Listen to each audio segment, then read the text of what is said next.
Hey, Shackers, it's time for another episode of This Week in Switch 2. It's episode 23 in honor of Michael Jordan, right? Maybe LeBron James.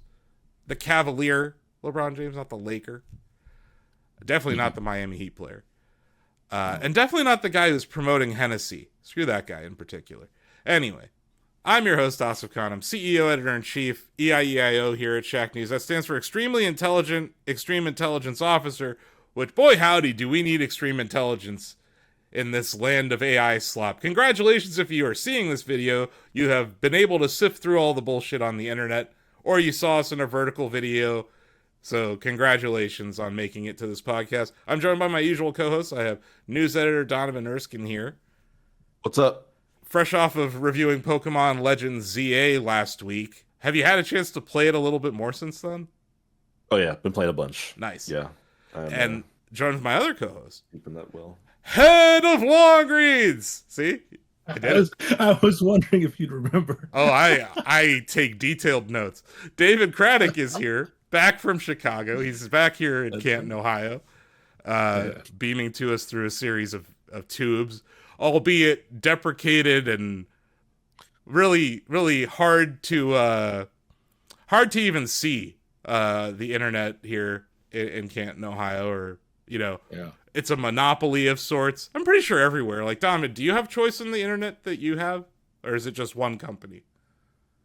Specifically, my apartment now, not really. Unless that's changed. I moved in a couple years ago, but it was only Comcast. I couldn't get Verizon here. And nobody made me aware of any other options, so I'm assuming it was just Comcast. Yeah, like for us, it's like you can either get a satellite internet like HughesNet or Starlink, or this really, really crappy cable company that it like only exists in like a couple of zip codes in Ohio.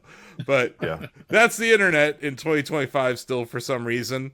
But yeah, as always, I like to start this show, well, not always, but recently, since the breaking news about Doug Bowser's retirement, we are now counting down the days.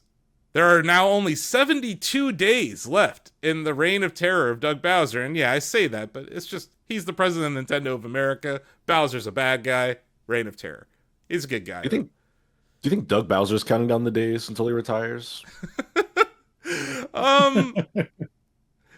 Yeah, I would. At this point, probably. Maybe. I would. I mean, like, seems like he did a good job.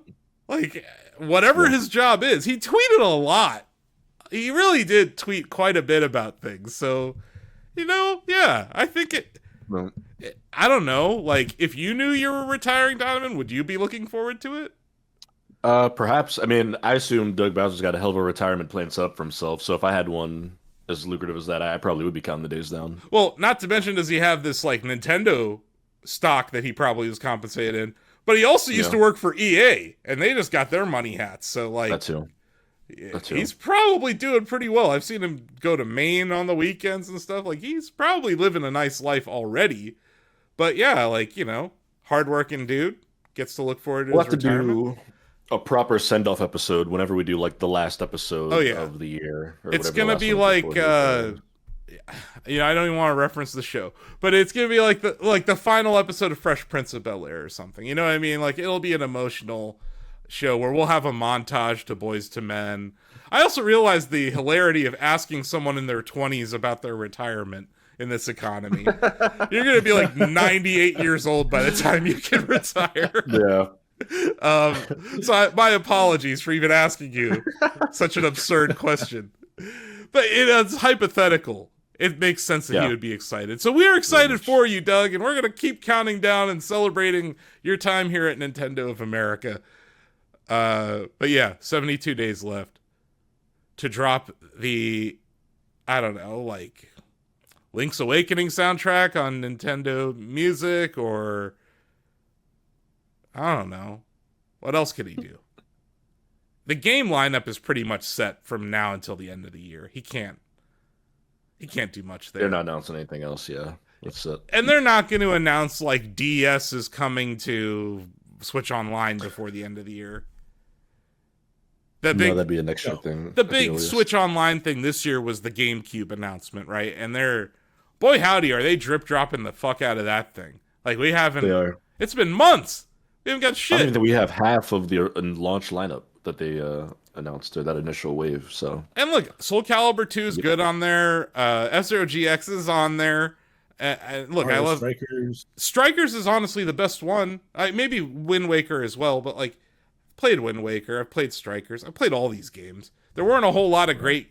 I'm not saying the GameCube wasn't great. I'm just saying there weren't a whole lot of like games, period. But like first party games, there weren't a ton of that were like bangers. So we're still waiting on like Mario Sunshine, I guess. But that's already on the Mario 3D All Stars thing. Right. Anyway, keep drip dropping random crap on a Wednesday at 2 a.m. in America, Doug, because that seems to be when we get those like random SNES Switch Online trailers where it's like, Nobunga's Revenge is here. Hooray.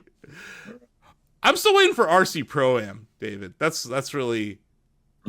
I love that game. I would like a new one of those. Or a Rock and Roll Racing. Or any of those like off-road, like those asymmetric racing games. Like, oh yeah, for sure. Like, why did that whole genre kind of like disappear? I don't know. They felt like very much a product of their time, because in racing, like the direction was clearly, let's go more realistic with a first person perspective of like the cockpit and the controls and everything. So I feel like they were very much of their time, but they were fun arcade racers. But and like Spy Hunter, which wasn't asymmetric, it was more like top down and like whatever. Yeah. But like Rad Racer was third person.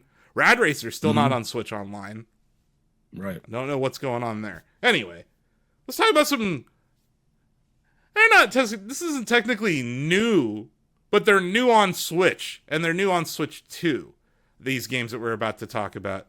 David, you've had a chance to check out. I think it's maybe one of your most beloved mobile games. Yes. Or tablet games, or even just games in general. Games in general. Plants vs. Zombies. What is this version called? Replanted. There we go. Plants vs. Zombies Replanted. I also really enjoyed the original one on the iPad. Was kind of where I fell in love with it. So what have you been? How long have you had it? What do you think of it? I started playing this Friday night, beat it Saturday morning, and have been playing it ever since. I have a tradition. So Plants vs. Zombies, along with like Street Fighter 2, Mortal Kombat, and Doom, is probably one of those games I've bought. I don't even know how many times. It's probably an embarrassing number of times, because I started with PvZ back in 2009 when it released on Steam. So I was playing it in like 640 by 480 when it looked like, the art direction was good, but the fidelity wasn't the greatest. And I've bought it for every platform. Amy and I love this game, and I would say this is probably the definitive version. Not only do you have it in 4K, but there are a variety of ways to play. You can use the Joy-Con, you can use the Pro Controller, you can use the touchscreen, which is really big for me because I've talked with you a lot about this, Asif, but I think we both wanted more games on the Switch 1 that took advantage of the fact that there's a touchscreen. Yeah, they were like in denial about it. Like it was like I think the problem was like the Wii U had that unified, you had to use this input device for certain games to use touchscreen, and like they allowed for, there was just one screen on the Switch, right? So like when you're docked, you can't use touch controls. So I think a lot of devs ended up moving away from touch controls. But like when you're playing something like Breath of the Wild and you're like navigating through that monstrous inventory menu, it would have been nice to just have that in handheld and be like boop boop boop. Or like obviously Mario Maker is one of the few where they did remember that. The other thing I think is kind of, it's weird to say this now, but like the lack of a stylus in the Switch generation, like I feel like they lost something that was magical about the DS and the 3DS, where like you could picto chat, or like there was a level of detail even on the Wii U gamepad that is missing from like a finger.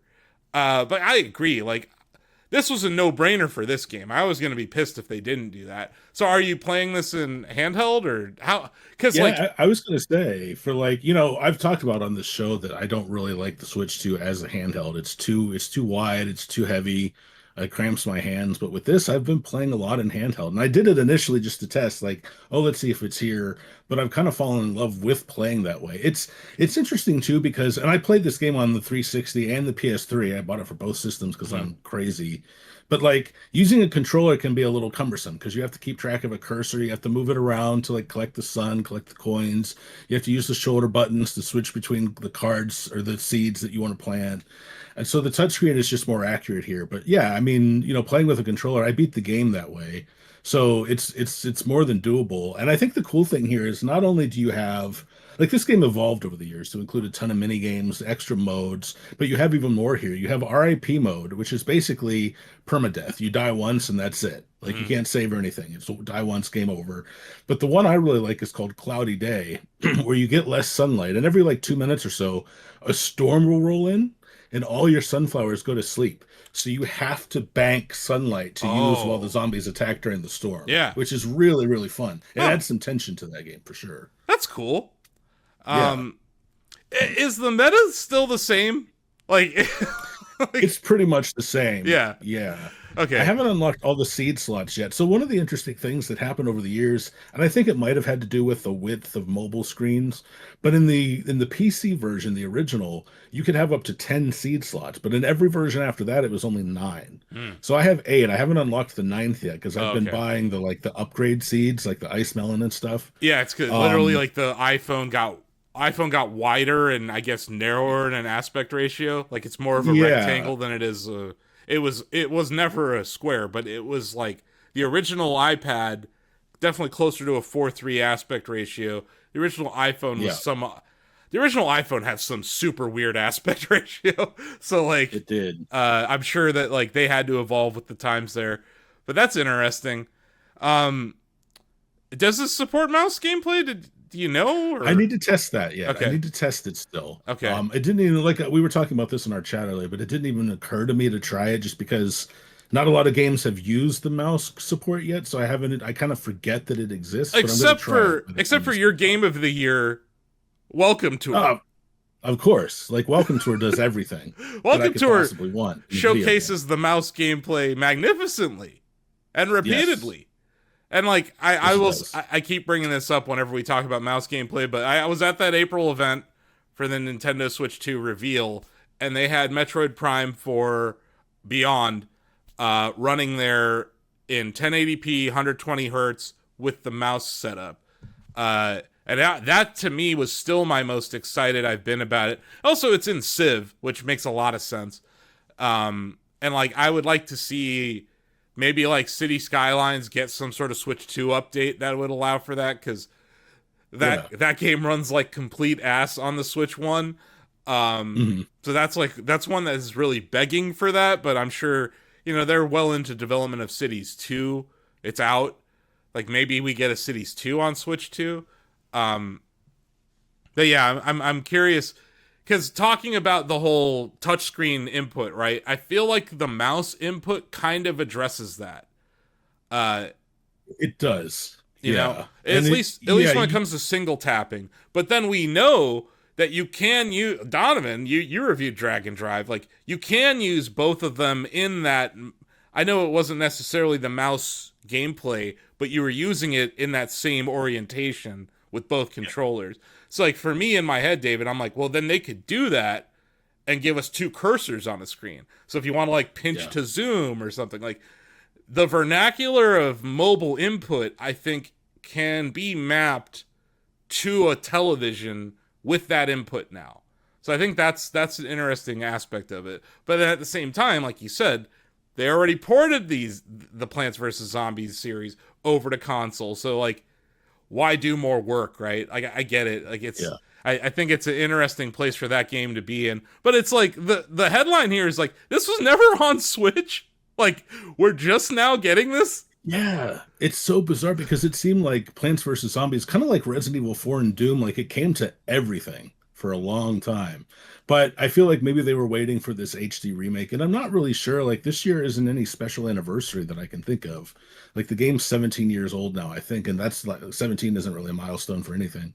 But I've actually been thinking about it. There are certain games I wanted on the Switch for a long time. Like I wanted more Diablo games, and I got that. I wanted Doom, I got that. I wanted Dark Souls, got that. I wanted Plants vs. Zombies, now I have that. I have Nintendo first party games, past and present. And I'm kind of running out of games, like older games that I feel like I really need on the Switch to feel like it's like my perfect system. I I know feel one like that it's you would. just about there for me. I know one you'd be doing backflips over. What's Death that? Stranding. Eh? Oh my gosh, I backflip for something. Yeah. You backflip off of a cliff.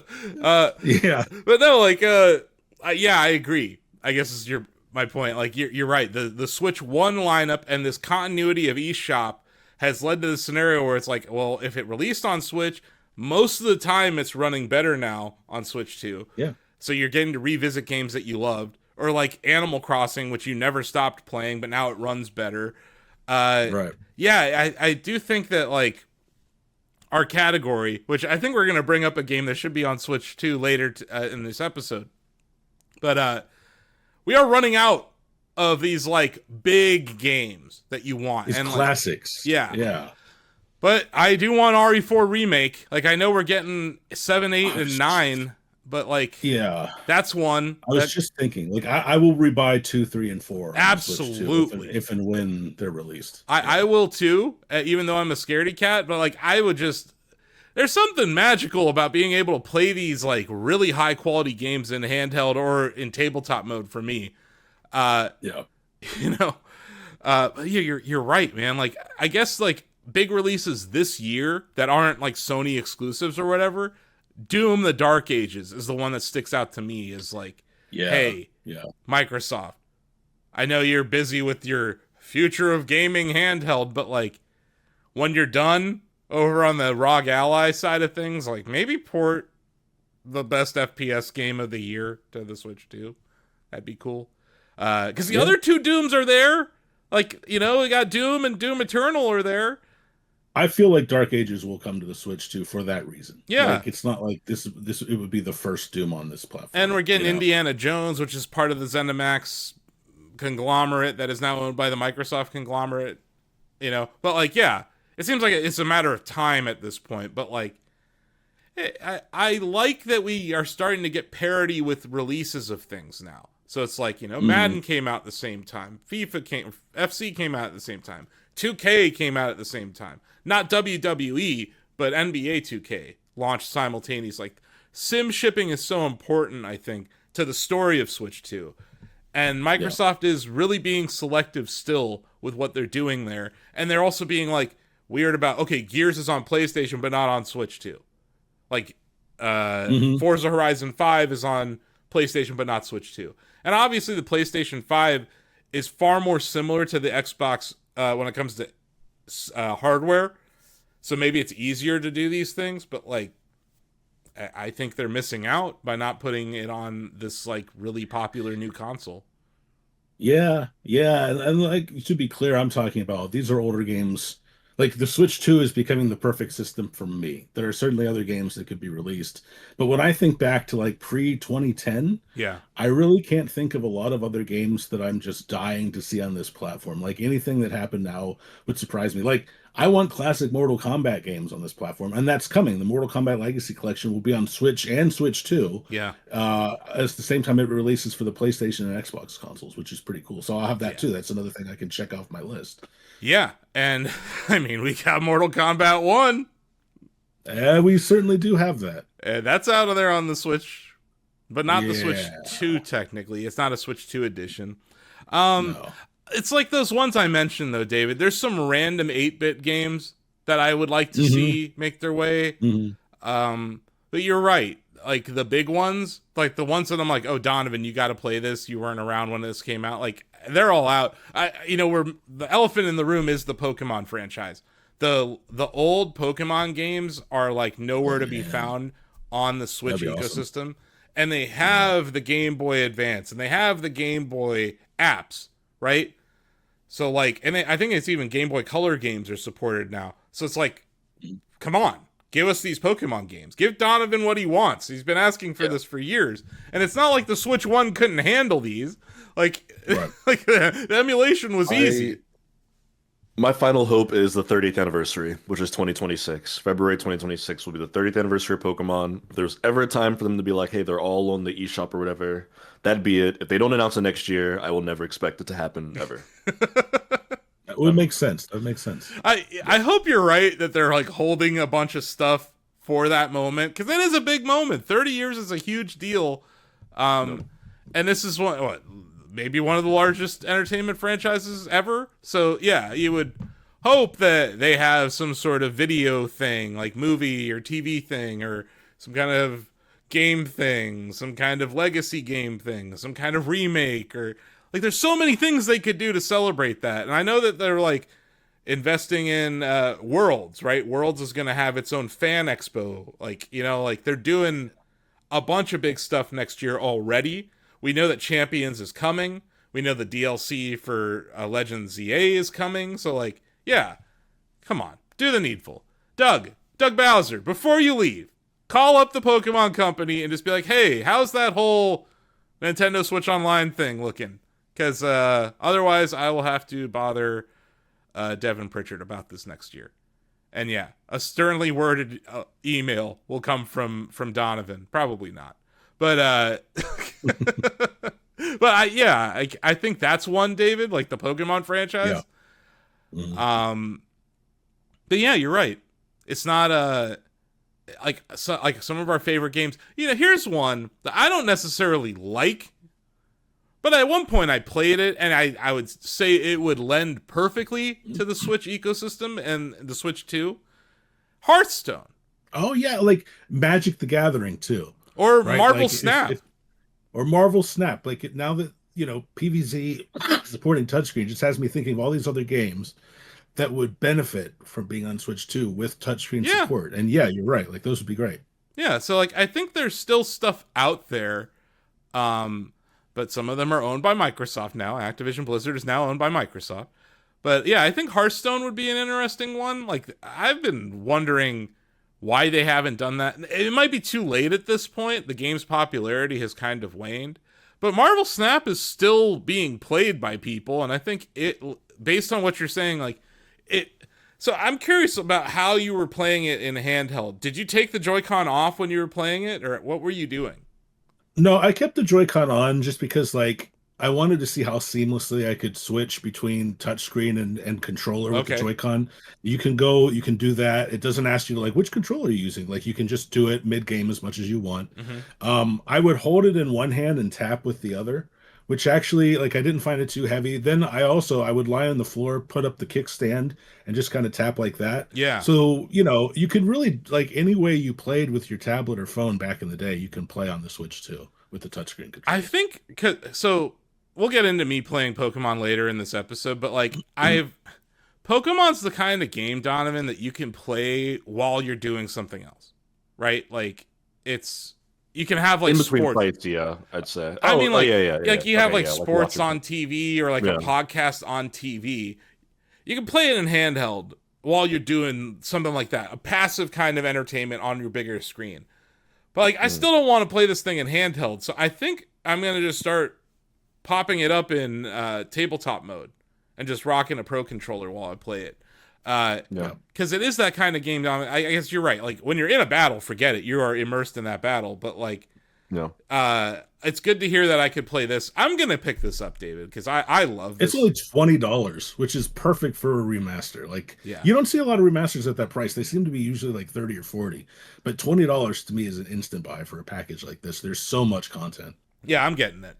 Because I didn't buy it for like the consoles when it came out. Like I still have it in my App Store purchase history. So if I really want to play it, I just go back to my iPad. That was like how I played it, right? Like that was like my iPad game. But yeah, I might just get it and do the tabletop mode with it because that screen's big enough where I think I could enjoy it that way. Yeah, and I'll say that like my final word on this is the reason I'm giving it a 9 instead of a 10 is for two reasons. One, controllers can still be kind of cumbersome. Like you'll occasionally put down a card you didn't mean to put down or something like that. But also there's still no online play. There's just local versus and local co-op, which is really a fun way to play. And it feels like very Nintendo-esque. Like they want people on the same couch playing. Yeah. But like, we've had these modes, local and co-op, since the 360 and PS3 versions back in the day. And I feel like now's the time for online. That could be a lot of fun, but it's just still not there. But that's really the only major con to what's otherwise an almost perfect package. Nice. That's awesome. That's good to hear. And like, Mm. did you ever play Garden Warfare? Like the shooter game? I've only played PvZ 1 and 2, and I didn't really like 2 because that's where they really heavily monetized it. Yeah. So like I love PvZ 1. The rest of the Uh-huh. franchise I could take or leave. And I've never played any of the Garden Warfare ones. I actually liked Garden Warfare 2. It was like I don't know if it was cover based, but it was like a third person shooter version of the game, which is like, Which is clever. yeah, Yeah. I actually enjoyed it. It's actually quite fun. But yeah, I also bounced off of PvZ 2 because, like you said, PopCap was like, oh, money, and then like And EA. and then EA. was the That's big- right. That's right. EA. Yeah. Can't wait to see what happens at EA going forward with all that lovely monetization. That's another thing that's great about this version. They eventually did add a bunch of ads and stuff to the mobile versions of PvZ. There's none of that in this version. It feels like a proper premium game. No ads, Uh, no monetization, just the in-game currency and the ways you typically earn it. it's It's refreshing. refreshing. It is. Sorry, Yeah. Jinx, but yeah, it's refreshing, but it's also kind of sad that like we're now in this world where what is it? Madden costs $70 diamond or $100 if you get the early access, and then it's got ads everywhere. Like it's and NBA 2K as well. Like I don't want to leave that out. Like both of those games are priced $50 higher than this, David, and they are Yeah. chock full of ads despite being the premium price games. So it is. Yep. I'm sad that it's refreshing, but it is refreshing to hear that there's no ads in this game. It is. But yeah, like just the novelty of a touchscreen game on the Switch and Switch 2, like it shouldn't be novel, but it is. And I look forward to playing this one for sure. And $20, that's the price for me. Where I'm like, yep, I'll get it because I love that game. Exactly. But I also skipped it on a bunch of other consoles, so like I'm not like. Well, hey, you were saying you've bought this on everything. Like that's me with Super Mario World, but like, and F-Zero. Whenever they gave me the opportunity to buy any F-Zero, really, I'll do that. But yeah, I avoided because I really liked the iPad app. Like I just thought it was great. Like for the time, obviously, like it borrows from all sorts of other games made with tower defense and RTS games of the past. But like, it felt really fresh when it came out on iPad. Like very unique. It's kind of like the original Resident Evil where it didn't invent survival horror, but it definitely set the mold for it going forward. PvZ was that for tower defense. Like there were tower defense games before it, but everything after, like you could clearly paid homage to PvZ. Did you ever play this game called Field Runners on iPhone? No. It was a tower defense game that like levels would like wind around and you could like build different. It was tower defense, but like it was probably the only other one that I would consider like unique in that time period. So yeah, if I don't know who the hell owns the IP anymore because it's mobile, and a lot of these. Yeah, who The knows? sad part about mobile games on the App Store is some of them just get taken down and they're no longer supported anymore. I'm looking at you, Fatapult. Yeah, no one will remember that. But no, we must move on. Donovan, you have played a lot of the Studio Zero games and the Persona devs, right? You've played several of these games at this point. Obviously, you reviewed Metaphor Refantasio, which just celebrated its first anniversary a couple weeks ago. But yeah, you got to check out Persona 3 Reload. You reviewed it a year ago, right? Yeah, it was the beginning of last year, I believe January 2024. I published that review. And now you got to try it out on the Switch too. Yes, there's a Switch 2 edition of Persona 3 Reload just coming out maybe this week, if not next week. I played a lot of the, not original, but the original release of Reload, which is like a full remake of Persona 3, which came out in '06. It was like a PS2 game. It's been ported everywhere. It's actually, you can still play the port on Switch and Switch 2, Persona 3 Portable, which is like, older graphics, some of the content's different. I actually got into it in my review, but I believe Persona 3 Portable is the one that introduced a female protagonist. But when they remade the game with Reload, they kind of just glazed over a lot of the P3 portable stuff, so they don't have the female protagonist in the modern version of the game, as well as some other like small content and like side characters, which fans don't like. I mentioned in my review originally. But as for the Switch 2 of it all, I have to say this is a subpar port of this game. Persona 3 Reload. I did not expect for it to be kind of inferior to the way I played it for review. So you fire it up and the game looks great. Colors pop. I'm still impressed by the screen. I know it's not an OLED screen, but whatever they've got that HD screen on the Switch 2 handheld. HDR. Colors pop. Yeah, that HDR screen. Colors pop on it. Persona is a very colorful and vibrant franchise. There are all sorts of bursts and explosions of colors and patterns and whatnot. Played a lot in TV mode. The cutscenes still look awesome. It's just like watching an anime pretty much. But the entire game is locked at 30 FPS.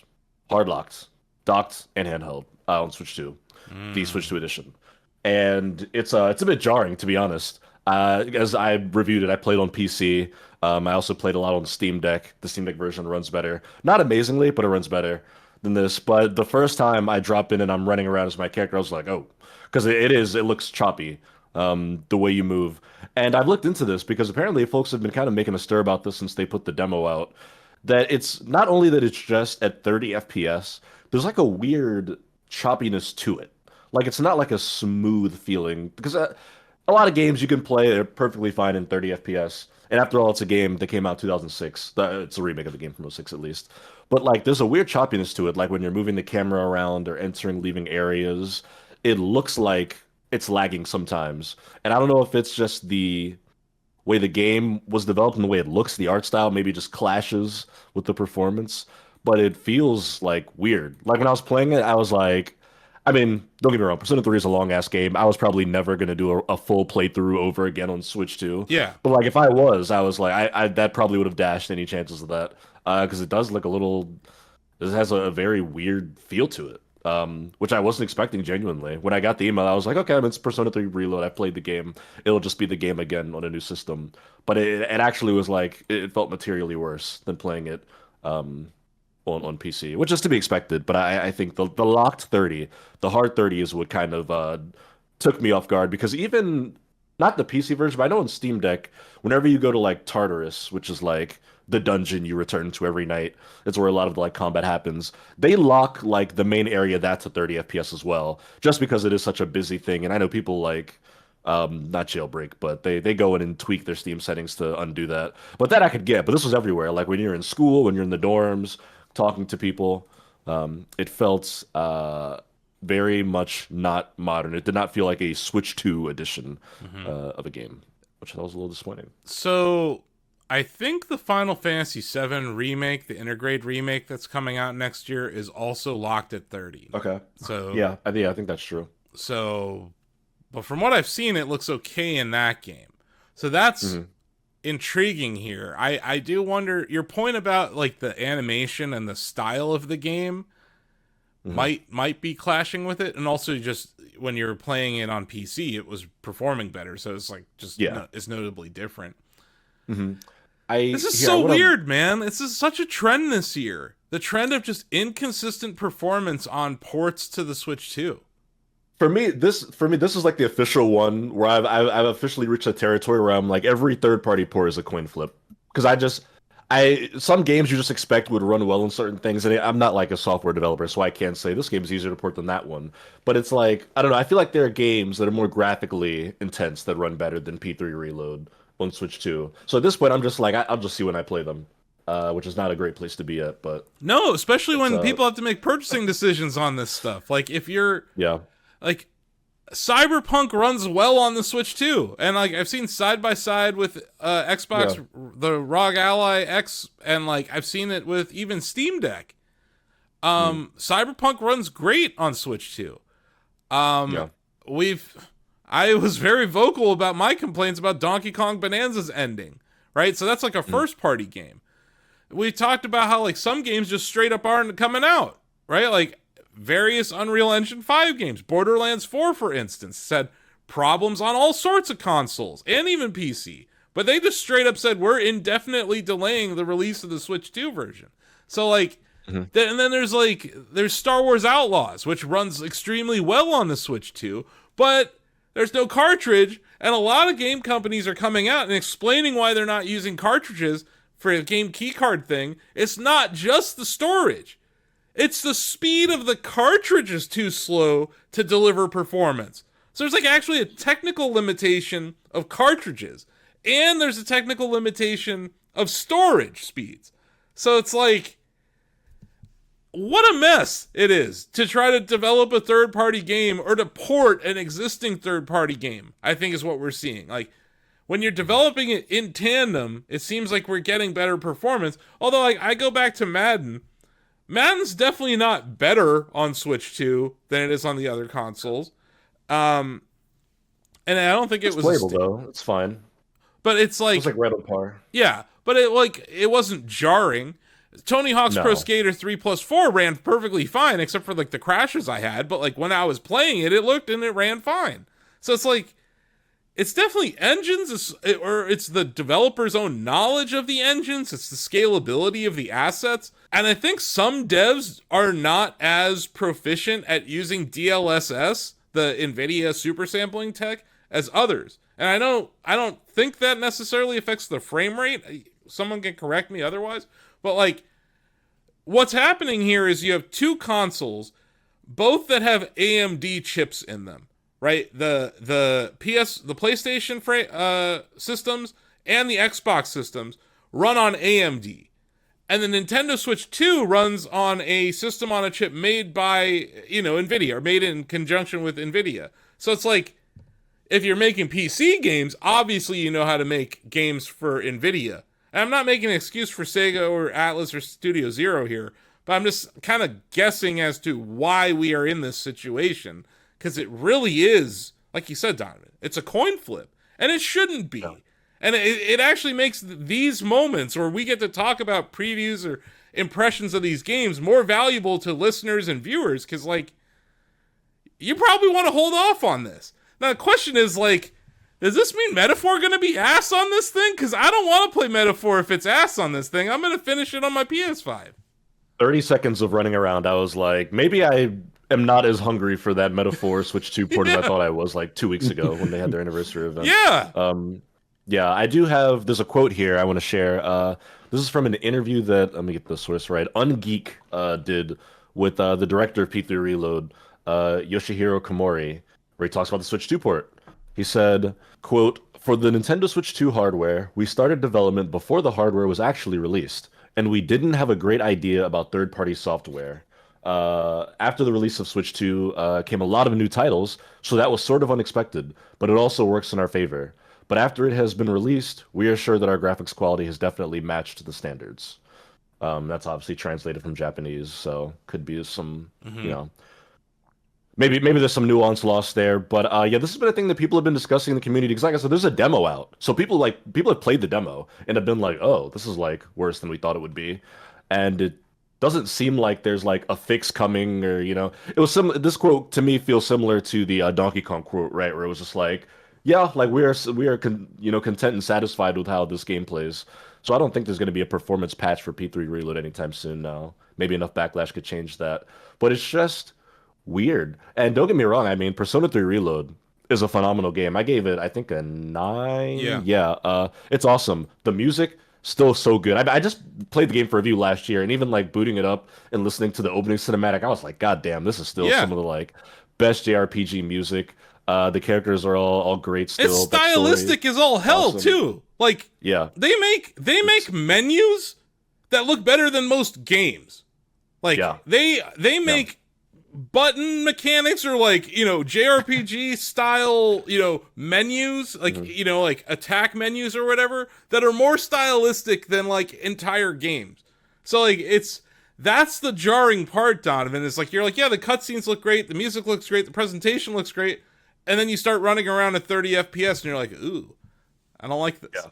That's not great. That's not great to hear. And I hope they take their time with Metaphor if they are to bring that. Yeah. Did you ever play Persona 5 Royal on the Switch? Not on the Switch, no. I've played it, but not on Switch. It makes me want to go back and play it, but like, I'm sure the frame rate's worse on there, but like, maybe I was just conditioned to that on Switch at that point. If this was a Switch 1 port, that'd be one thing, but this is like it's the Switch 2 edition. It's got that premium, that red strip banner on the eShop above it, the big two. You can't play it on Switch 1. This is only on the 2, so yeah, I don't know. Is For me, this a there's like an game? expectation. Is this a game that's selling on cartridge, or is it a game key card? I actually don't know. I would bet money it's a game key card because it feels like it's a news story whenever a game isn't a game key card, and I haven't heard anybody uh, indicate that it wasn't one. Um, but let's see. Yeah, it's a key card. Only game key cards are available for the game's physical. Not hard to tell. You look at that box art, and just the bottom 10% of the artwork's got that wall of text on it. That's always fun to look at. The game key card is the scarlet letter of the Nintendo Switch 2. It is. Like, there's no hiding it at this point. And it's a problem. It's a legit problem. This is a problem now. It's been a problem. I've been talking about it. It's one of the biggest negatives to my Switch review that I still haven't filed here at Shacknews because I'm still playing games and we're still accumulating information about this thing. But I am disappointed by the amount of game key cards we're seeing, but also that, like, it's still not running well, given this whole game key card situation. Usually, like Split Fiction runs very well on the Switch 2. Like, yes, it's a game key card, I believe it is, but, like, it's not the, I don't know. The wide swath of performances that we're getting from games is just unsettling. It makes... I'm not going to buy any physical games. I bought one. But I bought one on the Switch 1 as well. So, like, here I am again. I'm the digital guy, but, like, this is a digital game. Like, and it's still running like this. So, man, I guess this is confirmation I should just finish Metaphor on my PS5, Donovan. Yeah. I mean, the anniversary just passed and they didn't announce the Switch 2 port, so that might not be happening anytime soon. And if it does now, I've got more concerns about it than I did a few weeks ago. So, do you think they're working on Persona 6?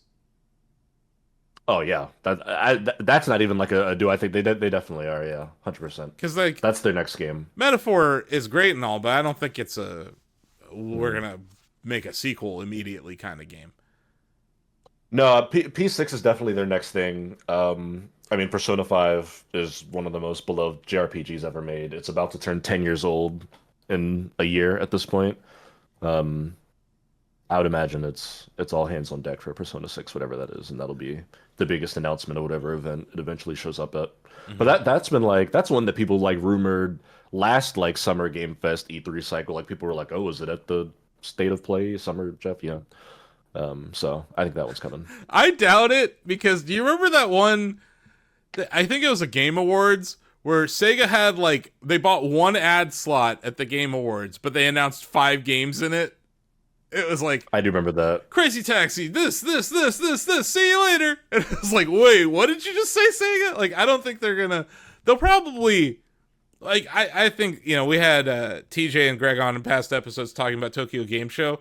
It seems like the Japanese companies are just kind of, yeah. That's the place. Because, like, when I was over there, Donovan, like, God, I'm so terrible. What's the cat's name in P5?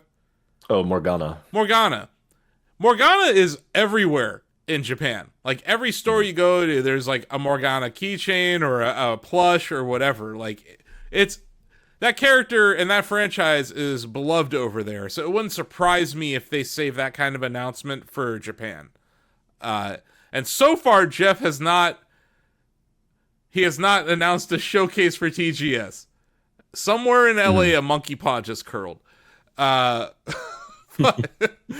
he was at the Kojima event that took place at TG or before TGS. They had a Death Stranding panel. David, I don't know if you caught it. Probably not. No. Yeah, they talked about a lot of things. They talked about there. But it was because I think Kojima Productions just celebrated their 10th anniversary of the studio's formation, so it was a big thing. But yeah, 10 is a big number over in Japan, so like yeah, I think P5's anniversary will beget P6, at least the beginning of the hype train for that. because that's something that they could roll out maybe in 27 and still have people hyped for. That's cool. Anything else you want to let the folks? It seems like this is a cautionary tale. This is not an endorsement of Yeah. buying it. The only people I feel comfortable telling to go ahead, pick it up and play is if like you've already played Persona 3 more than once, it's one of your favorite games ever, and you just want to experience it in a new way. Then sure, maybe you won't care that it looks a little worse because you've already played it. But if you're like, I want to jump into Persona, where do I start? P3 Reload's still a great one to play, but I would probably go elsewhere, I'd say. Well, okay, so moving on. You're probably the person who loves Jurassic Park more than anyone I've ever met. Like, you are to Jurassic Park as Greg is to Ghostbusters.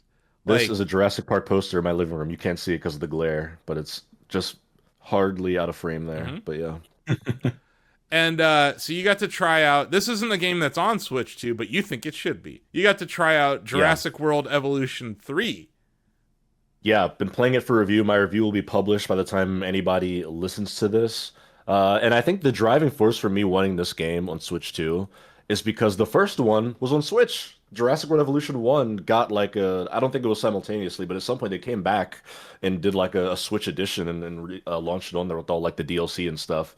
And I actually never played the first one on Switch, but people liked it. 2 never came to Switch. That one was a couple years ago, 2, 3 years ago, and now we're getting 3 in the same launch years of Switch 2. People can read more about this in my review, but my God, Jurassic World Evolution 3 looks gorgeous. It's such a beautiful game. The lighting, obviously, you're not going to get like you might not get ray tracing and all that shit run out on Switch 2, but you can still put that beautiful game on there. And one of my favorite things to do in a sim game like that is to like pause the time so things stop progressing and then just like zoom in and just look around and I just look at the trucks and you can change the skin on the trucks to be Jurassic Park or World or InGen or DIN and all the different companies, Biosyn. Look at all the buildings and watch the people going, or go into the exhibits and look at all the dinosaurs. They do a cool thing where, like, if there's a ranger team going to check on like a sick dinosaur, you can just click on the Jeep that's driving to the enclosure and hit like direct control, and then you're just driving the Jeep in like a third person camera, like GTA style, around the park. And you can just like go into the enclosure and you can hit like the space bar to like do the wellness check or whatnot, or you can pull out I forget which button is, but you can do photo mode where you take binoculars, and it's cool. And the sound kind of like, do you scale sound? I guess I don't know, but you get closer to things and you can hear them. You drive into the enclosure, you hear the dinosaurs. You zoom out, go somewhere else, you hear people chattering and walking around the park.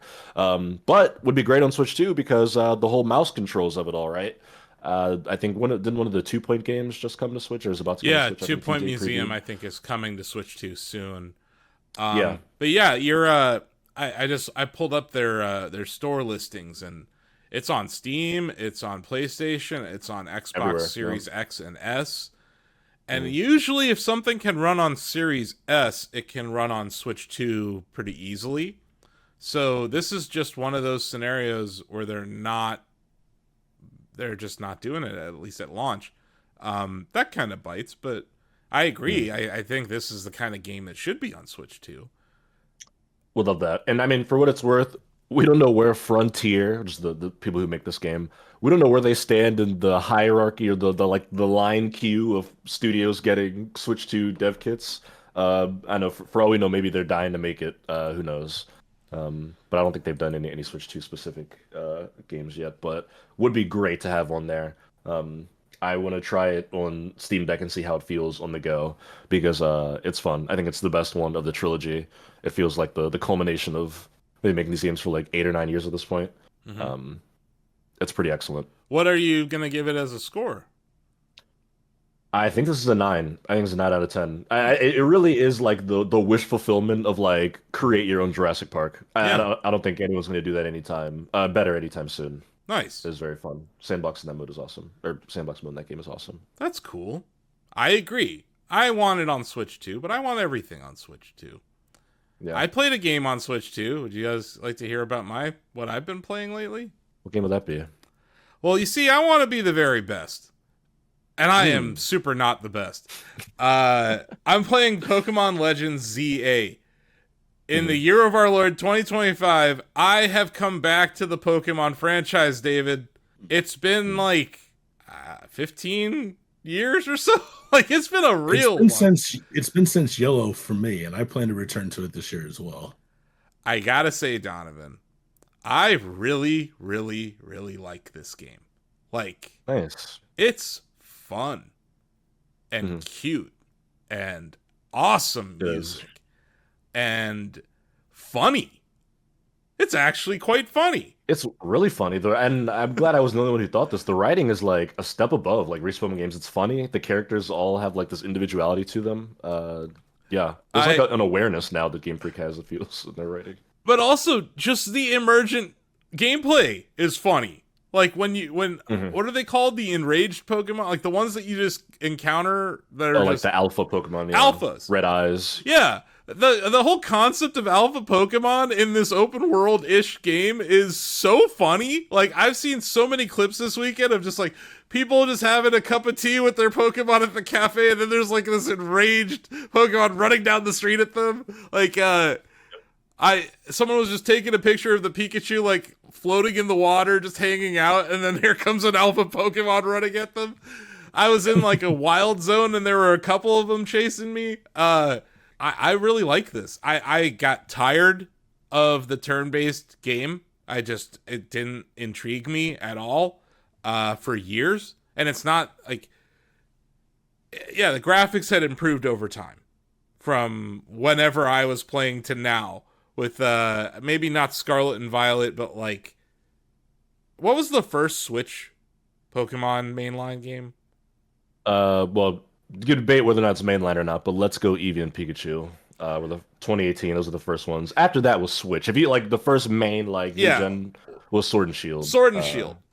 Like there was a graphical bump from the 3DS era to that, right? But it wasn't. It didn't do anything for me because it was still turn-based and it was largely the same thing. Yes, every new Pokemon game includes new Pokemon in the decks, but like that wasn't doing anything for me, man. Like it just wasn't. Yeah.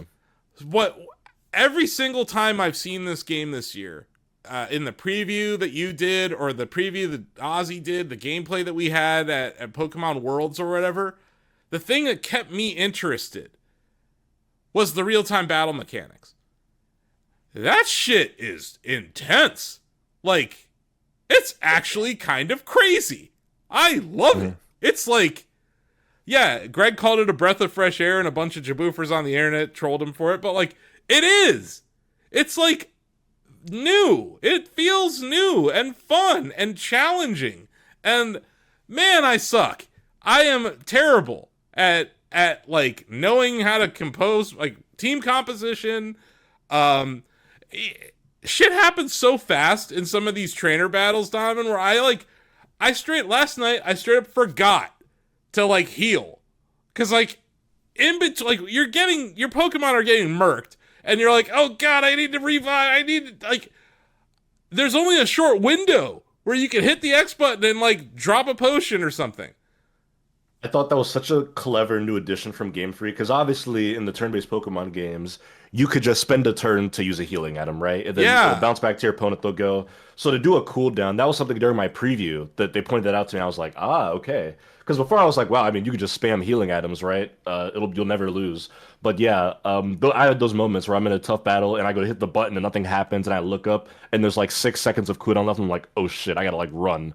And like survive to get to the menu. I like that change. I'm a basic ass Pokemon fan, and like I was struggling with the Y promotion match, Donovan, like because oh gosh, the second one, yeah. I'm not good. I'm not claiming I'm good. I'm like it's been 15 years, so I'm coming back to this franchise, and I'm like fairy type.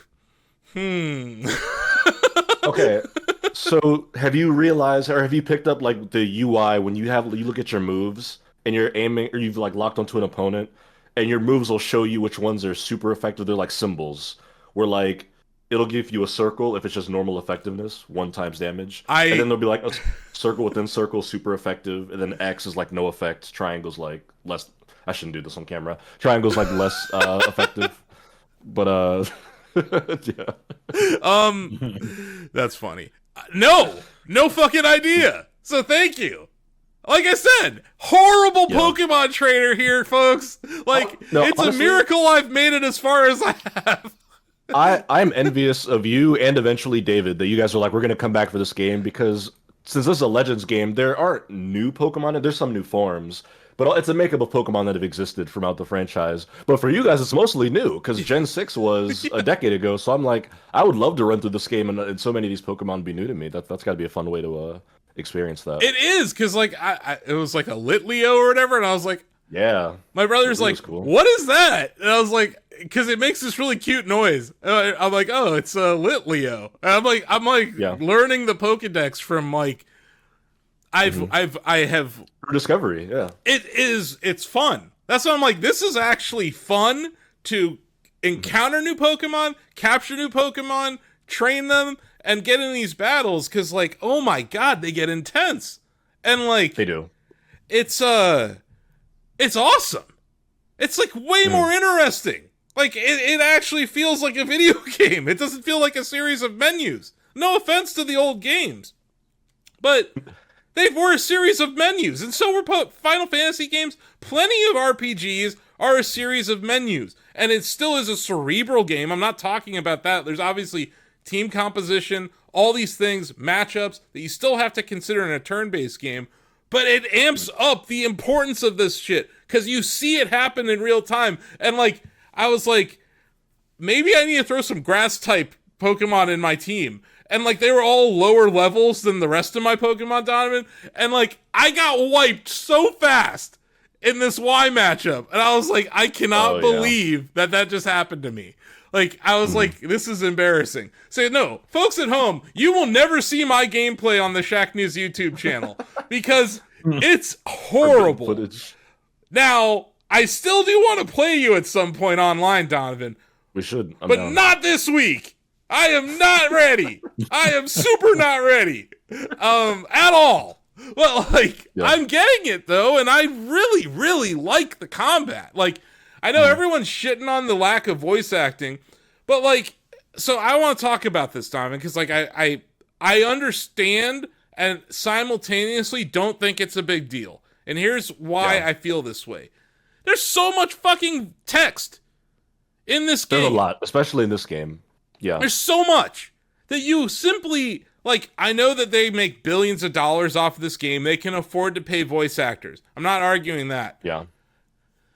I feel like they need to do something like Zelda, where, you know, sometimes when you interact with an NPC in Zelda, it's just like, ho ho, and then it shows you the text, right? Other times, in these epic moments with Ganondorf or with, various characters, Zelda, there are actual spoken parts. I feel like this franchise can do that.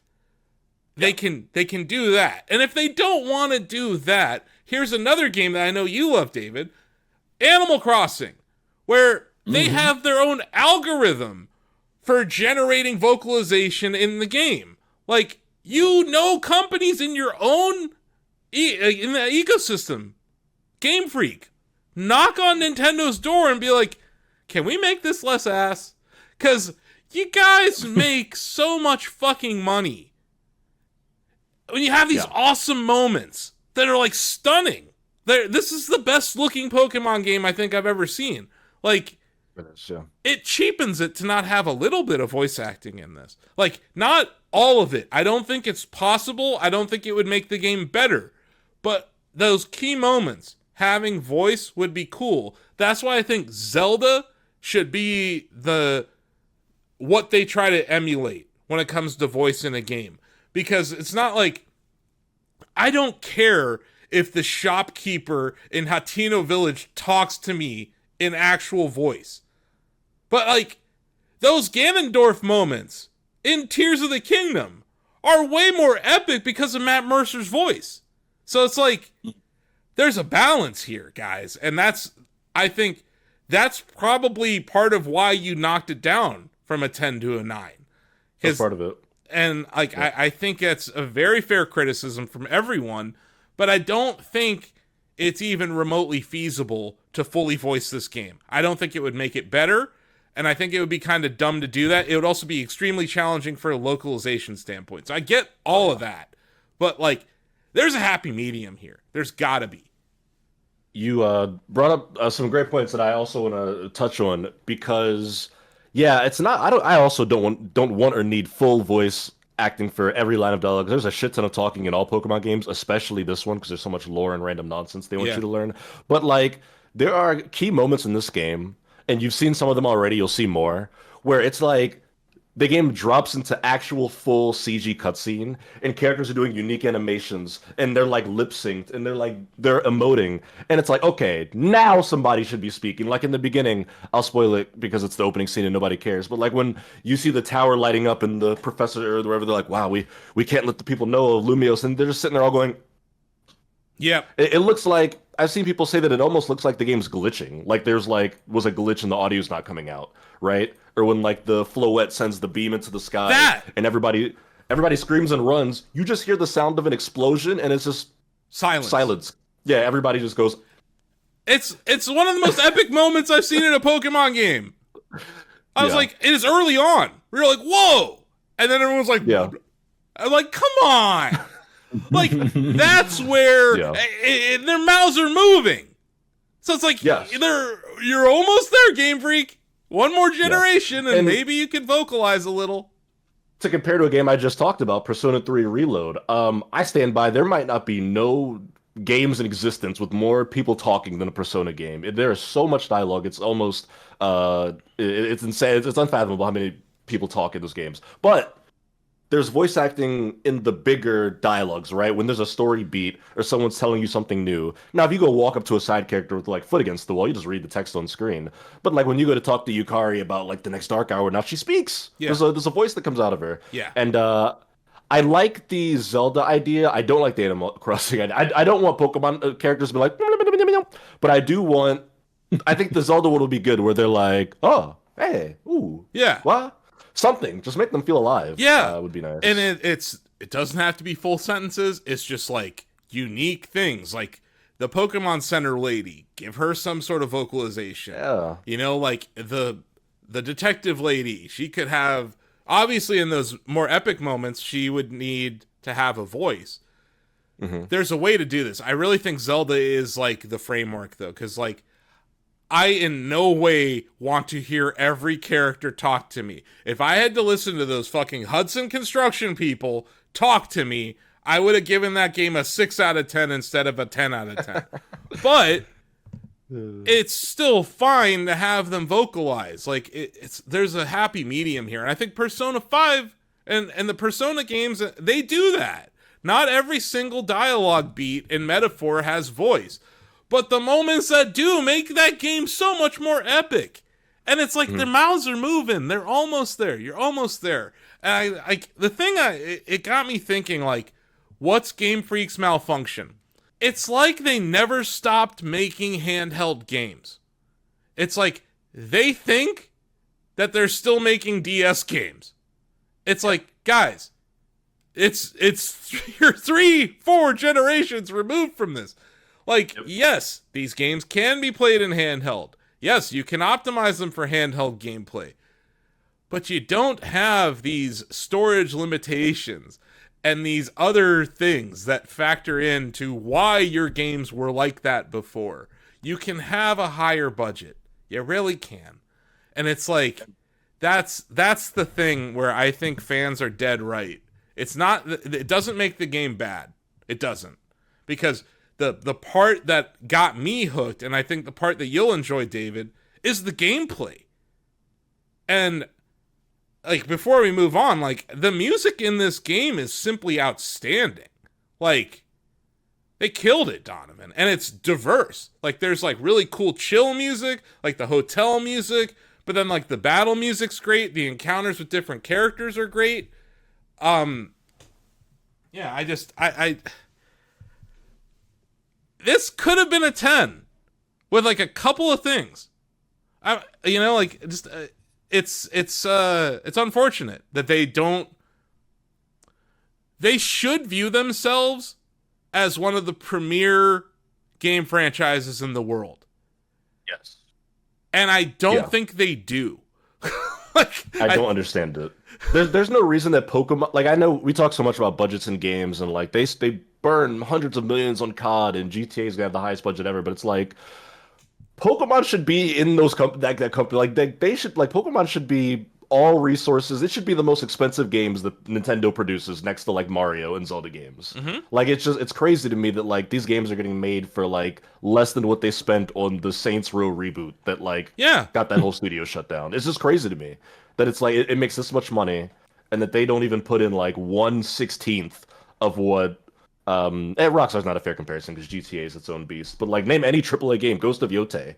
And the budget for Pokemon was probably like a 32nd of whatever they spent to make Ghost of Yotei, which is just crazy because Pokemon's going to outsell it and make $1 billion. But it's just that, I don't And know. it's we bizarre. now have the data, Donovan, of 30, almost 30 years of wildly successful software sales, right? So it's like, you guys, it would be one thing if you're a struggling company. You're not. You're wildly profitable. Just up your game just a little bit. And, you know, I'm sure there's some asshole with a spreadsheet somewhere there who's like, if we spend $100 million more, it's only going to sell this much more because everyone will buy our shit anyway. And that attitude sucks.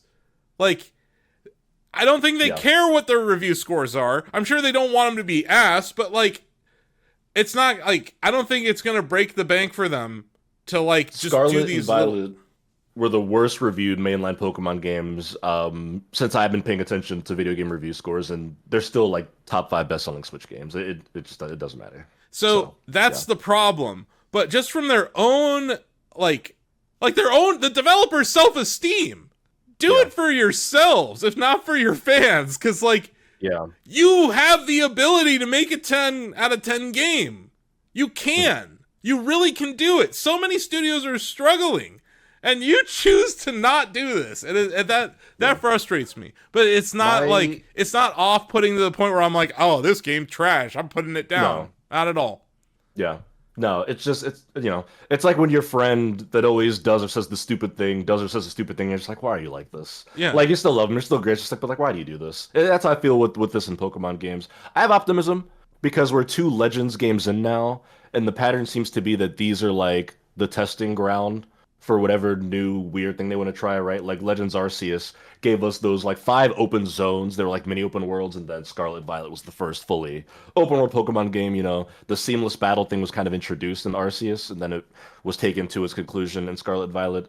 So I'm hoping that there's like some sort of like baton that gets picked up with Gen 10 within the next 1-2 years, and you know, maybe voice acting will be a part of that. Also, random aside, voice actors are so popular now. Like, so many voice actors are like little superstars in the video game industry, and they do meet and greets at cons. Imagine the marketing it could do if the next Pokemon game gets revealed, and then like the professor's voiced by Laura Bailey. She's Professor whatever named this game, and she talks in the trailer, right? You got Ben Starr as the gym leader in the third city. Like, there's just so much baked in promotion and hype you could generate around something like that. And if anybody could afford them, it's Game Freak. And think about how many of those voice actors love this franchise. Yeah, that too. And would want to do this and would be amazing. Like, Matt Mercer being Ganondorf might be the role of his life. Like, he might have been built for that. Like, there are these folks who work really hard in this industry, and like, I don't know if voice actors really are paid enough, but like, they're probably not, based on what I've heard from Tara Strong and some other folks.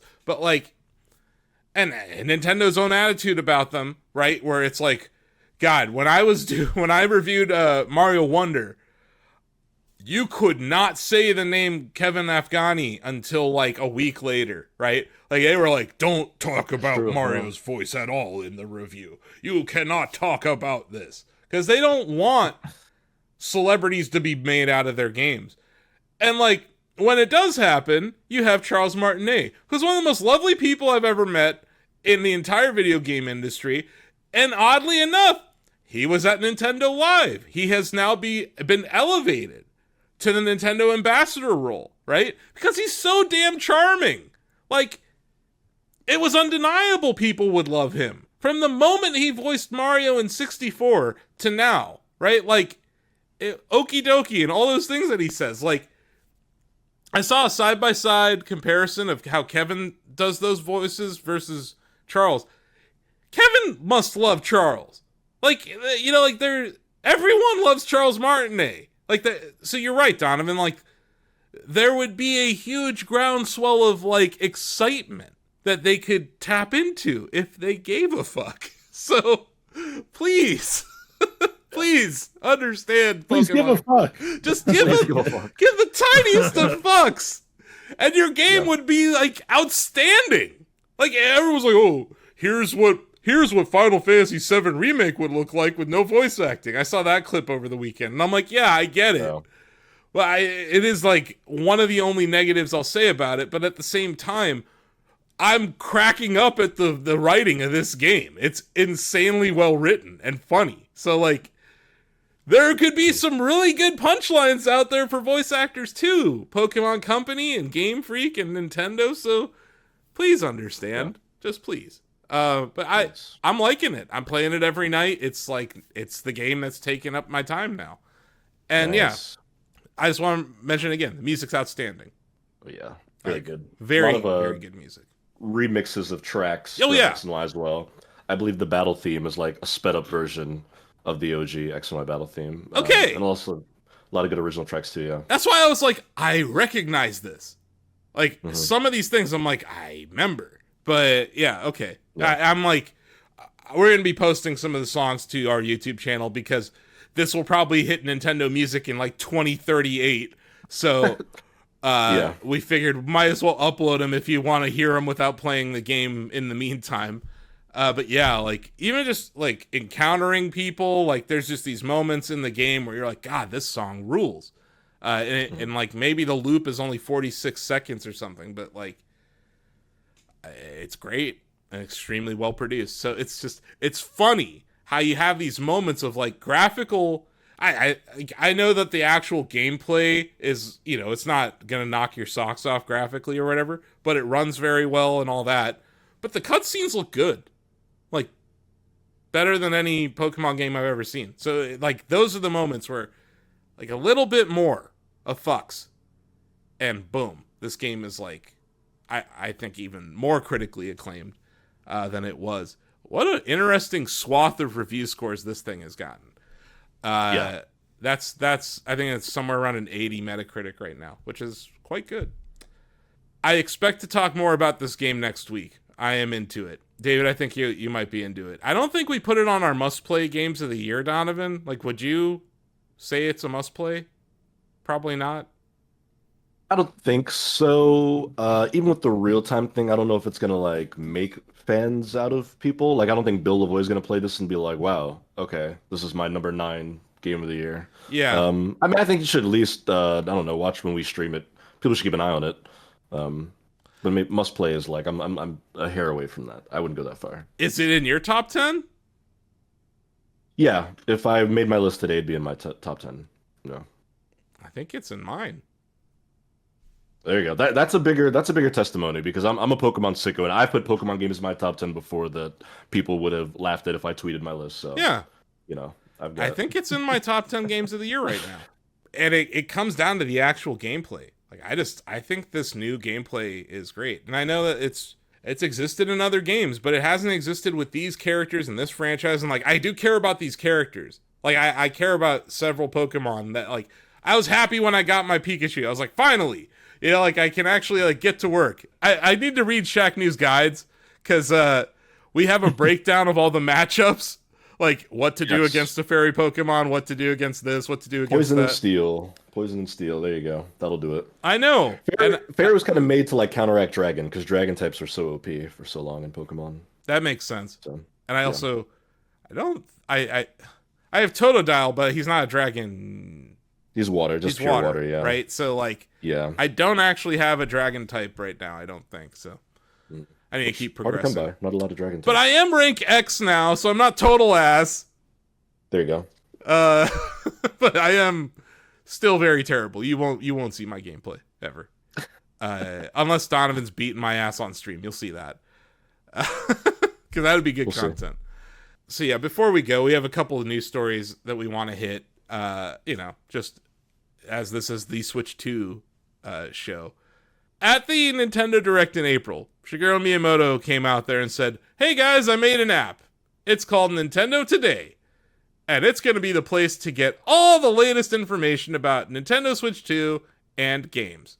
We talked about it last week in regards to Close to Me, the short from Nintendo Pictures, and how it was shared there, and how I couldn't even link it to David. Apparently Doug Bowser is watching, because they pushed an update today, to Nintendo Today, that actually adds hyperlinks. Not to every post, though. So, interesting. Oddly enough, the other part of this update, Donovan, is that I was able to screenshot the app, whereas last week I could not.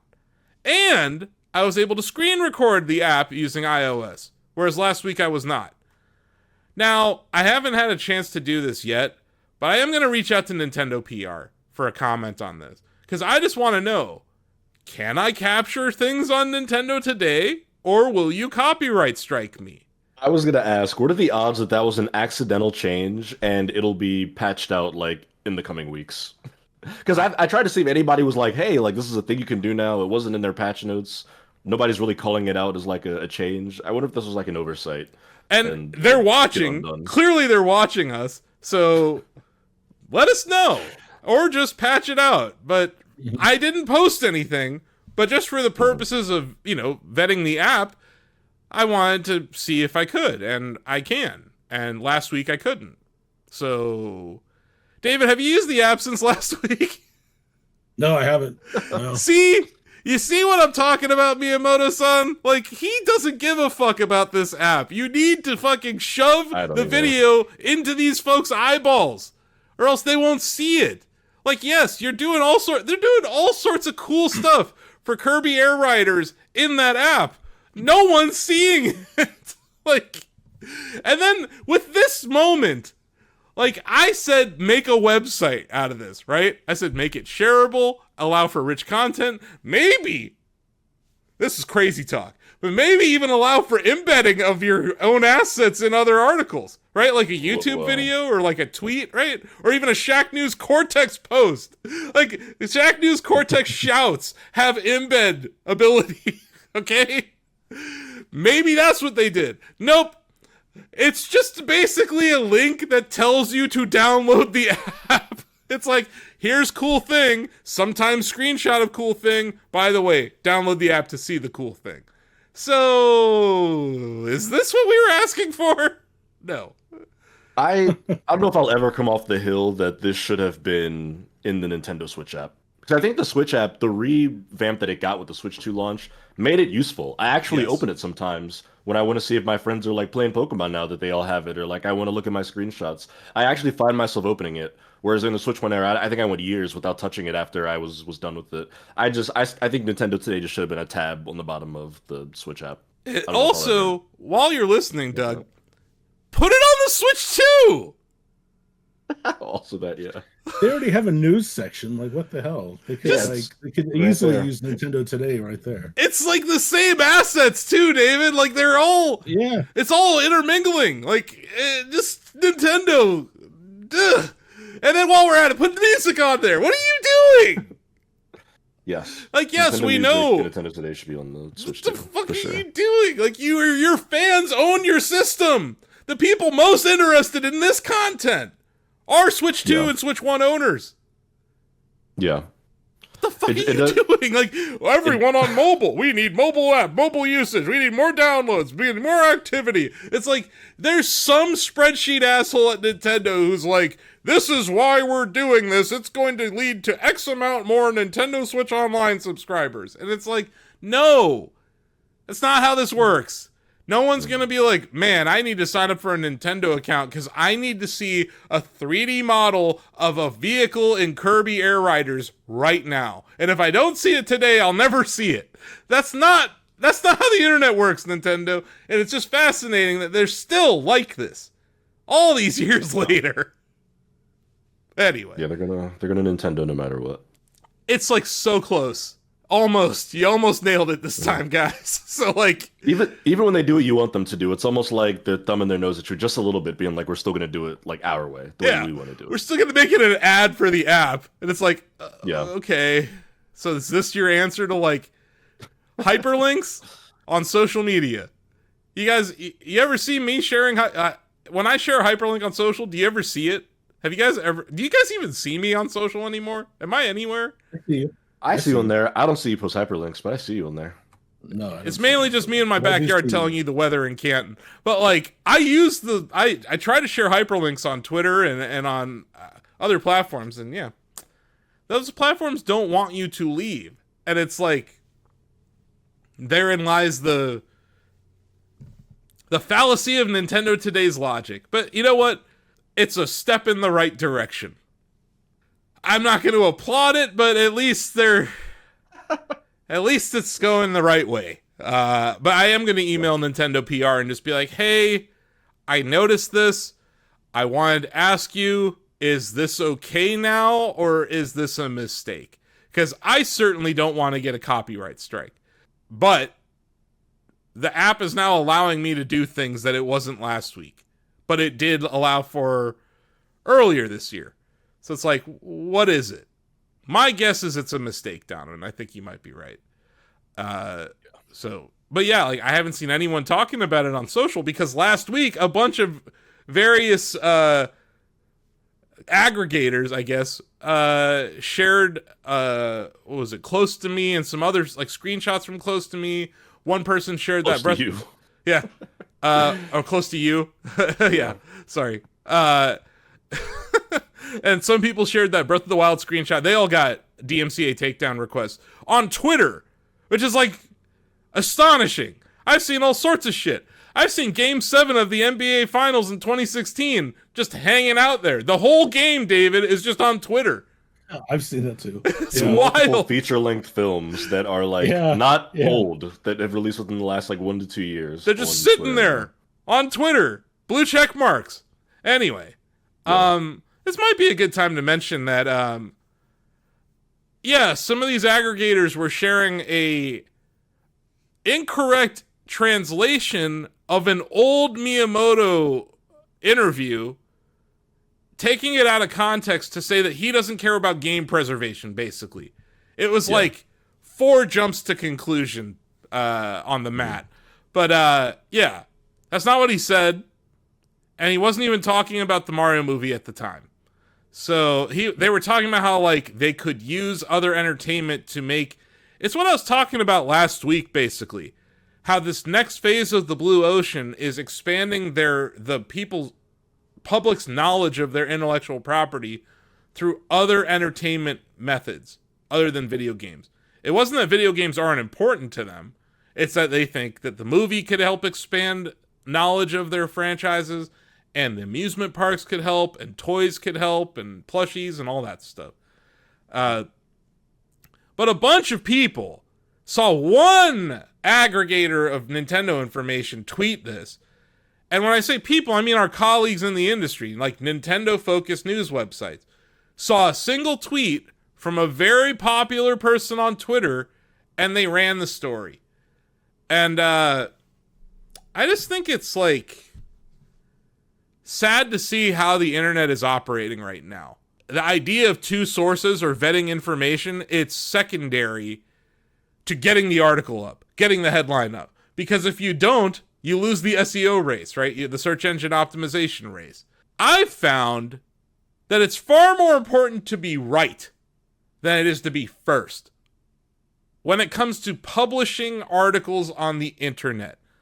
Truth is still very valuable in this era of conjecture, rumor, and AI-generated nonsense. Actually being factual with your reporting is still quite valuable. So yeah, I think Nintendo accounts that do this do a disservice to the community. I think that outlets that run stories based on a single tweet without vetting the information do a huge disservice. And I think if you really need to have a Japanese interview translated, hire someone who understands Japanese and English. Pay them. Instead of using an AI bot that is not good at it. AI bots are very bad at translating Japanese to English specifically. I know this because I tried to do it. This was like the shareholder meeting for Nintendo. So this was like 5 months ago. Yeah. And Grok hallucinated a Zelda Switch 2 bundle. And I was like, there's a Zelda themed Switch 2 bundle coming? And I'm like, of course there's not. They were talking about the Zelda Switch 2 edition, or the Zelda, Breath of the Wild and Zelda Tears of the Kingdom 2, or Switch 2 editions, right? The whatever, $10 bump. Which are both great games. They run 4K, 60 FPS, all that great stuff. And they were talking about the Mario Kart World bundle in this paragraph. And the thing hallucinated into saying there was a Zelda Switch 2 bundle. Which, I was like, oh, finally, they're going to make, right now there's just the black SKU. There's not, a special Nintendo Switch 2 right now. It's the black one with the, the color around the analogs or whatever. Mm-hmm. It was then where I was like, yeah, I know I can't trust this, so I didn't run it. We're seeing people run stories based on Grok's analysis of Japanese language, and I just don't think that's smart.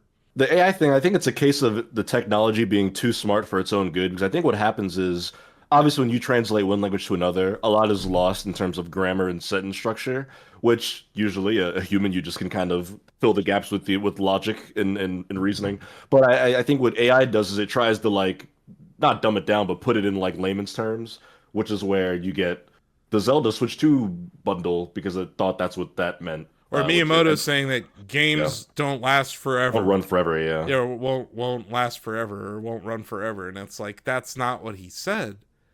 And he didn't even say it recently. So it's two very flawed things back to back there that people should just vet information, and maybe don't trust any random idiot on Twitter to be your only source of information who has no journalistic training whatsoever. Just a thought. No. I'm sure a lot of the people who quote retweeted that with fuck Nintendo, this is your fault, Miyamoto, are probably also the same people who are saved you a click, don't read that news article, don't read that review, they gave it a 7, so, yeah. Yeah. Speaking of not running things on rumors, here's another news story. Nintendo addressed the alleged hack from the Crimson Collective. We don't report on hacks here at Shacknews because it's copywritten information. And we saw it. I don't know if you saw what happened to Central Leaks last week, Donovan. They got a DMCA takedown notice from the Pokemon Company because they've been posting 5 years of the calendar's leaks. Also, internal chat discussions that outed personal information of employees. Dangerous shit was leaked by these outlets. They threatened to counter DMCA the Pokemon Company. Please. Which makes no sense. What exactly did the Pokemon Company do to you? Did they steal your shitty tweet? No. It doesn't even make sense. I loved watching the Pokemon community rally and be like, yes, please try that. We would love to see you do that. That would be awesome. Because it's watch somebody ruin their own life instantly. There's that guy who got his wages garnished for the rest of his life. There's no benefit to leaking this information. Yeah, I understand the news of it, but even reporting on the news, you have to be very careful not to screenshot any of this, not to include screenshots. So we've just found, why bother if it could risk our own website's health and my employees? I'm not going to risk us over being the first to report a rumor. But Nintendo said that it wasn't developer assets, it wasn't employee information. Based on what I saw, it looked like it was a website somewhere that had gotten hacked. The architecture of a website. Because it used things like CMS and staging and dev in the vernacular of the file architecture. And all those things are words that you would see on Shacknews' backend as well. Our website. So hopefully Nintendo's being honest here. I don't think they have any reason to lie. They have shareholders and stakeholders that they have to answer to. But yeah, this happened back to back. You had a Pokemon leak that apparently was legitimate because the DMCA takedowns float. They were all over the place last week. And then you have Nintendo saying this was not what people thought it was. Something's become so hostile and like antagonistic about leaks and hacks over the last 5 or 6 years, I feel. And I saw somebody else in the Pokemon community bring this up. But like Pokemon leaks have always been a thing. And back when like the 3DS games were coming out, like X and Y, Omega Ruby, Alpha Sapphire, I remember when stuff from those games would leak, but it would be like the Koro Koro magazine, which was like a Japanese gaming magazine. They would announce the new Charizard form in the magazine, and somebody in Japan would take a picture of it and tweet it. And that'd be, and people like, oh, here's the new look at Charizard X. That was what leaks were. But now it's like we've got like these people's social security numbers, and we have the addresses of like all the developers. It's like, what is going on? Yeah, It's become so like malicious. it is. Very creepy. It's malicious and endangers developers, and this is why we don't report on it. Like, Yeah. you can go find it on the internet if you really want to, but like, Yeah. we can report the news that something's been hacked without sharing the link to the information, right? Like, there's ways to report on it, and when it is a dangerous thing that affects consumers, we can do that. But I don't want to endanger developers. Like, I don't want to contribute to that. And yeah, like, we can just wait. We can wait for what Nintendo just said. We can wait for the Pokemon to issue a DMCA takedown, right? Like, that's reportable.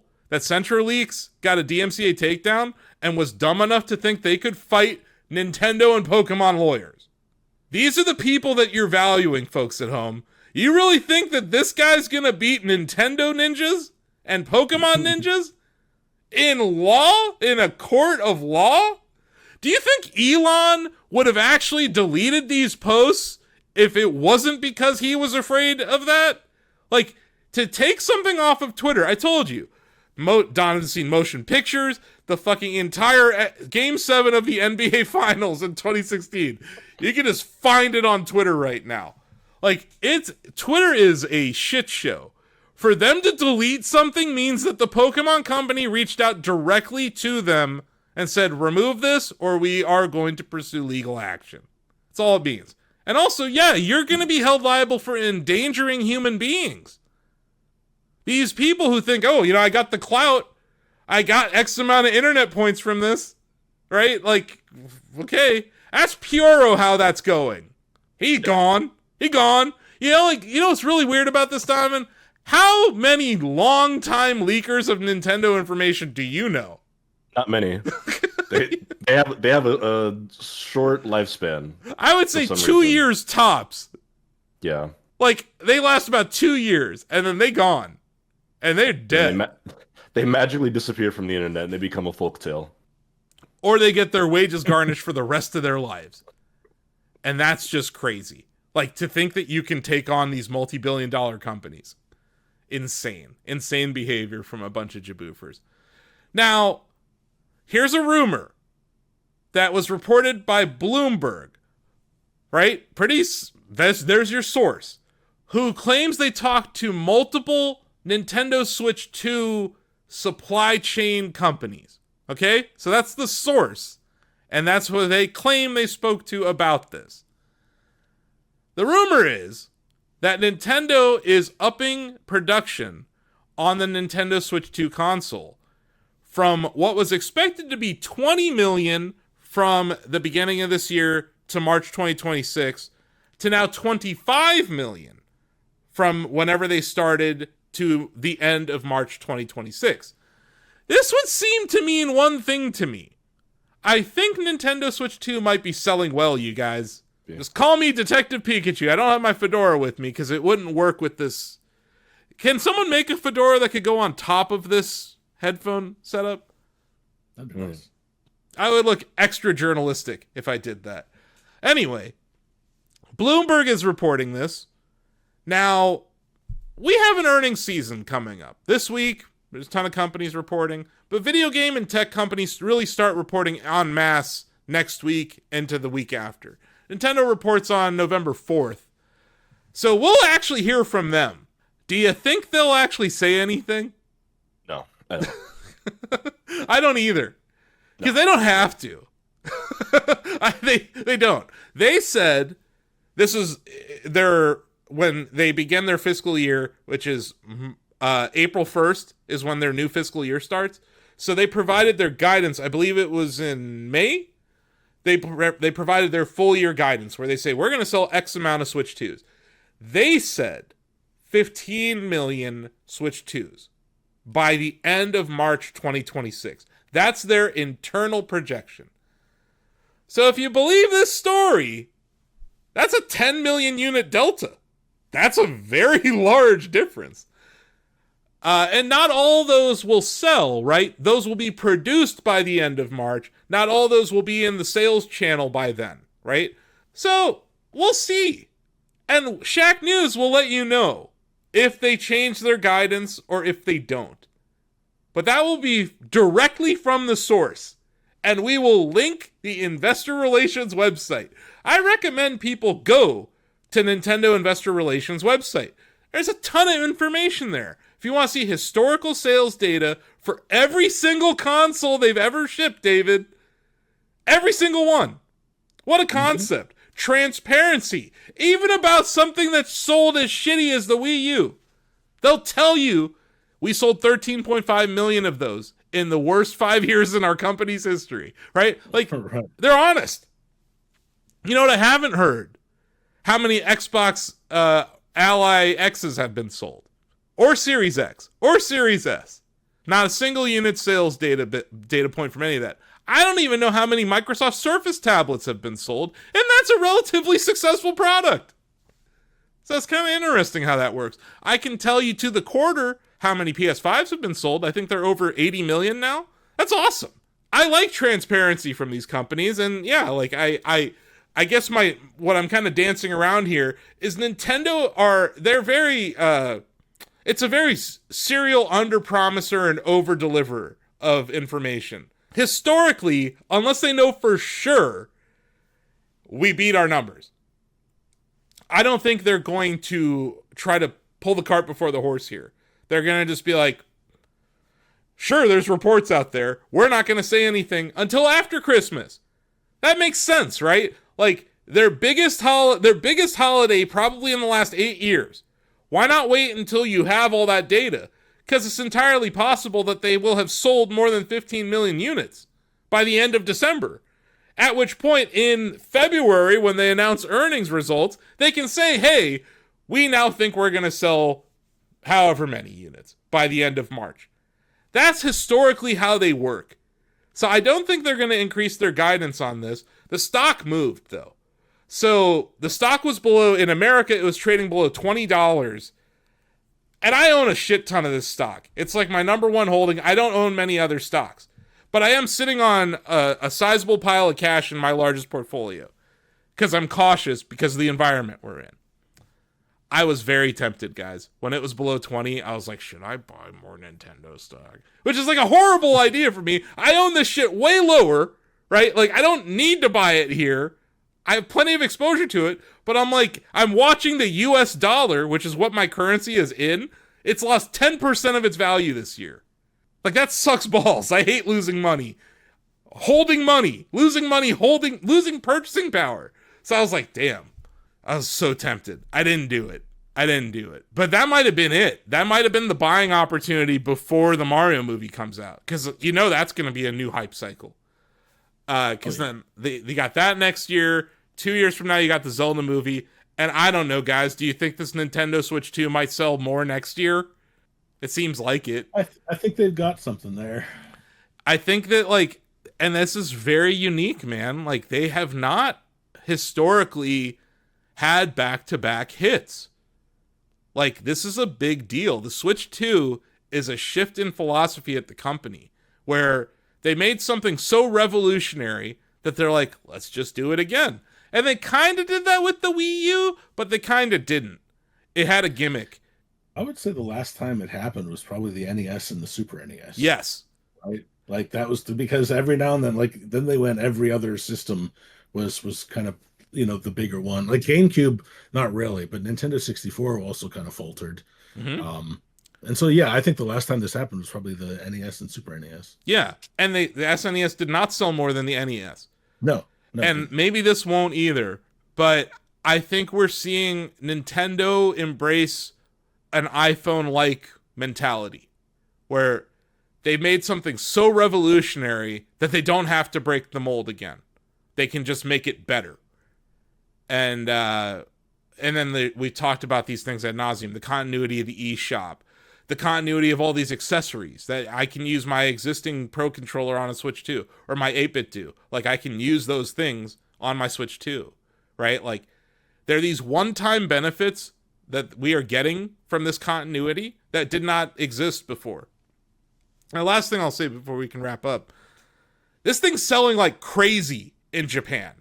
They're still doing lotteries for the pre-orders, like for the purchasing of it. They're still doing lotteries. What are we, 5 months, 6 months in? That's crazy. This is the best-selling console launch in Japanese history. And I think the Japanese people are offended by the United States issuing tariffs on their products. The United States and Japan have had a very good relationship, foreign policy-wise, economically, defense-wise, for a very long time. Japan, like, loves America. They love American culture. They love American entertainment. They love American cars, you know? Like, but I think there's something happening over there where it's almost like a patriotic duty to buy Japanese. And we're seeing it in Canada too, right? We betrayed, I shouldn't say we didn't do shit. But on April 2nd, oddly enough, the day of that Nintendo Direct, the President of the United States announced a series of tariffs that have now sparked a trade war globally. I think that a side effect of this is that there is a patriotic nature to buying and supporting Nintendo products in 2025 in Japan. That wasn't present in 2017. It's selling materially better than the Switch 1 in Japan specifically. It's also cheaper than anywhere else in the world, right? It's closer to like $330 to buy a Switch 2 in Japan compared to the $450 here. So it's more affordable. But I also think there's like actually a patriotic thing going on there where, Japanese people feel disrespected by the United States government. And I don't blame them. And I think that's true in Canada. That's true in Mexico. It's true all over the world. And it's sad. But I think that factors into this, oddly enough. And can't blame them. But yeah. I wouldn't be surprised if these rumors are true, I guess is my point. But I think we won't know for sure until like March or even May of next year. And I'll just wait till then to say if it's true or not. But I did think I value Bloomberg as a source enough to trust their reporting. They have some journalistic integrity over there. Although they ran a Steve Jobs obituary in 2008 before he died, 3 years before he died. Oops. So that sometimes happens too. That was an accident. Made their stock crash back then. So like when you are a big outlet and you do make a mistake, it has like actual impacts. So for all the other journalists out there, or alleged journalists out there, or aggregators of information on the internet, maybe just think twice before you share something. Maybe vet the information. I doubt they even have the contacts to do that in these cases. Because like it's such a mad dash to get information out the door. And it's like, we're talking about something that, this is, the average YouTuber wouldn't spend this much time talking about this news. It's been 5 days. Or like 4 days. That's an eternity on the internet. Or are we talking about something else? Or are we talking about TwitchCon or whatever? Anyway. And that was old shit. That was 3 days ago. And on the internet? Talking about something from 3 days ago? What are you talking about? That's why we call it This Week in Switch 2. I noticed something, though. A lot of people are watching this now. Like, hundreds of people are watching this on YouTube, sometimes thousands. Not as many on audio podcasts. So, like, hey, if you're listening to us on the audio podcast, we're over on Shacknews YouTube. It's youtube.com/Shacknews. So, if you want to watch the video if you want to see me and the steam come out of my ears when Greg drops a horrible take, it's definitely more fun to watch me in video format, especially when Greg talks about the benefits of Windows 11. But yeah, and if you saw us on a vertical video, hi, we'll be here next week. But yeah, thanks for checking out PVZ, David. I knew that's like when we got the pitch in our pitches channel on Slack, I was like, oh, this is David. I'm like, this one's done David. You will hear more about this in best remake or remaster in our Shacknews Awards this year. Okay, that's a stacked category. Yes, it is. This is a very stacked year. I know not many games come. There's a lot of great games out there, really are. And yeah, Donovan, thanks for checking out P3 Reload, even if it wasn't the best. Yeah, I just want to mention it again. I think the day that this video goes live, we have a Borderlands 4 documentary, 24 till launch, that will be launching. It is going to be about the making of the Borderlands 4 game, but also the origins of the Borderlands franchise, and even the origins of Gearbox, like the name Gearbox. So yes, a little bit more hype for that. David and Greg worked really hard on that. Greg's actually in the video mines right now as we record, chiseling the walls and making sure everything looks great. But yeah, this is a prestige piece that we're going to be posting. It'll be on the same YouTube channel that you're watching this on. It'll actually go live the same day. So go check that out. Or if you just check that out, tell us how great it is in the comment section. But yeah, that'll do it. We'll see you next time. Bye-bye.